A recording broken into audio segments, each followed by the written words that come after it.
So about me, I'm 34. I am a roller skater. That is my main part of my personality. I am a service user of mental health services, but I'm also an employee of mental health services of Sheffield Health and Social Care.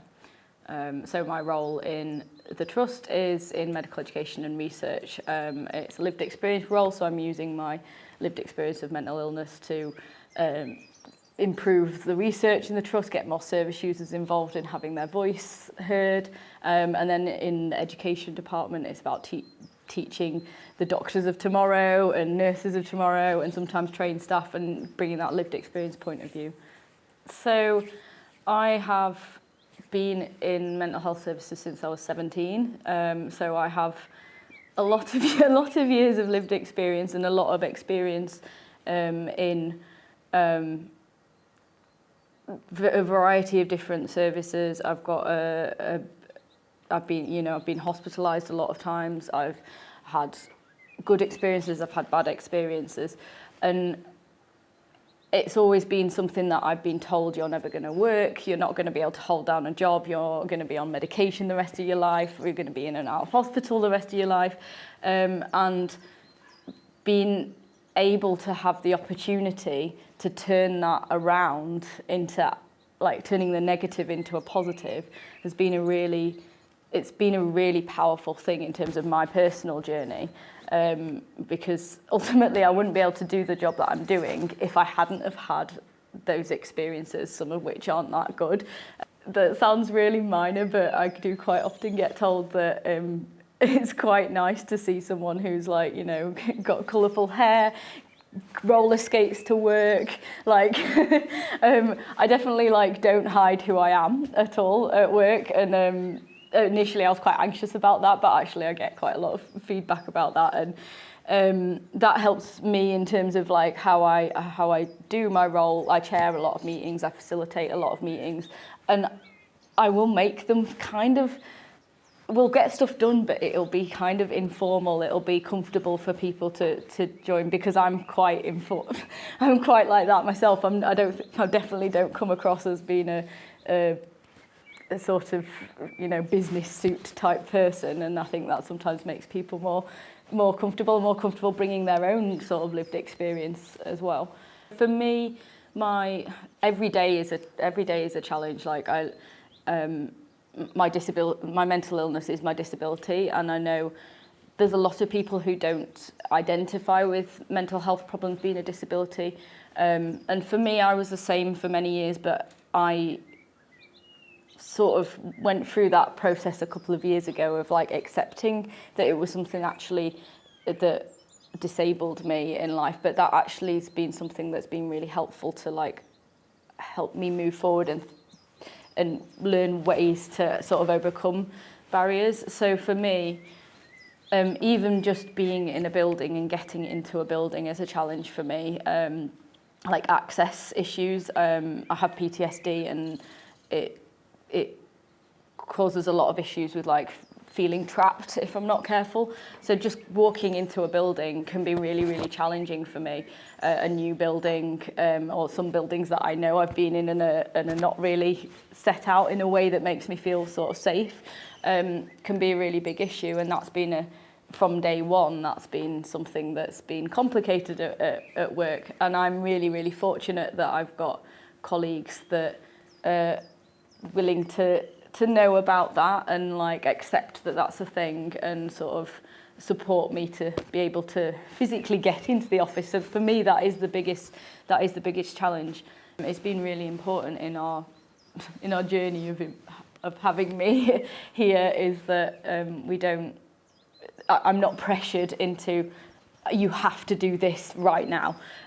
Like, I'm very much given the autonomy from my managers. Like, we know that you'll get the work done when you're able to get the work done, and that's been so important to take that, because I give enough pressure to myself to do that. So it's really helpful that they don't put extra pressure on me for that, and they make it very clear that they trust me to do my job how it works for me and my mental illness. Stigma and discrimination is everywhere, whether it's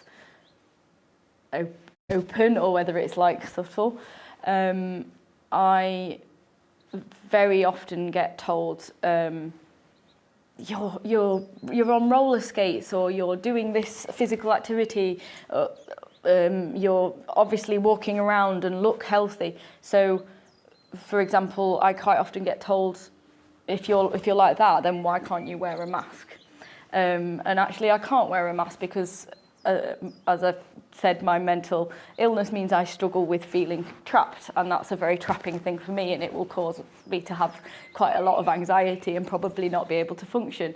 What I've got on my feet or what I'm wearing doesn't make any difference to that.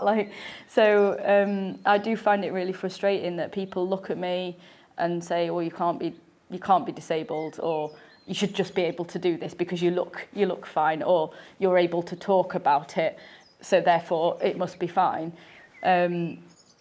I've been incredibly fortunate that from day one of working in this role, my disability was accepted. I actually had to change the time of my job interview because the original interview was scheduled over the time when the fire alarm would have sounded, and that's not a helpful thing for me. So straight off, I had to say to my future managers, I can't manage this. Could there be an accommodation made? And I remember being really anxious about doing that because in previous jobs, I've asked that and been met with no, or even actually been sacked from the job because of my disability, as I've lost more than one job directly because people have said, we don't want someone like you working for us. So I was very anxious about bringing that, but it was met with, yes, no problem, we'll do something to accommodate it. And that has been how it's carried on ever since. It's really important, and it's something that I really want to let other people know. When you're applying for a job, for example, and you see that box that says tick if you have a disability, if you tick that box really does, it helps your employer be able to make the accommodations for you that you need. It helps start that conversation off. And I've had a lot of negative experiences in the past with declaring my disability, but now I've had a positive one. I don't think I'm ever going to not declare it in the future, because I've learned how I can ask for what I need, and it's difficult, and I haven't always got what I need straight away. It's sometimes been a bit of a battle, which has been stressful, but it's important to ask, because if you don't ask, then people can't help you. So the iceberg image that I drew was to show how much effort goes into being an employee with a disability, where we are so good at hiding our disabilities a lot of the time, and just getting on with it, and people don't necessarily know what we're doing under the surface, just to be on a level floating with our sort of able-bodied colleagues.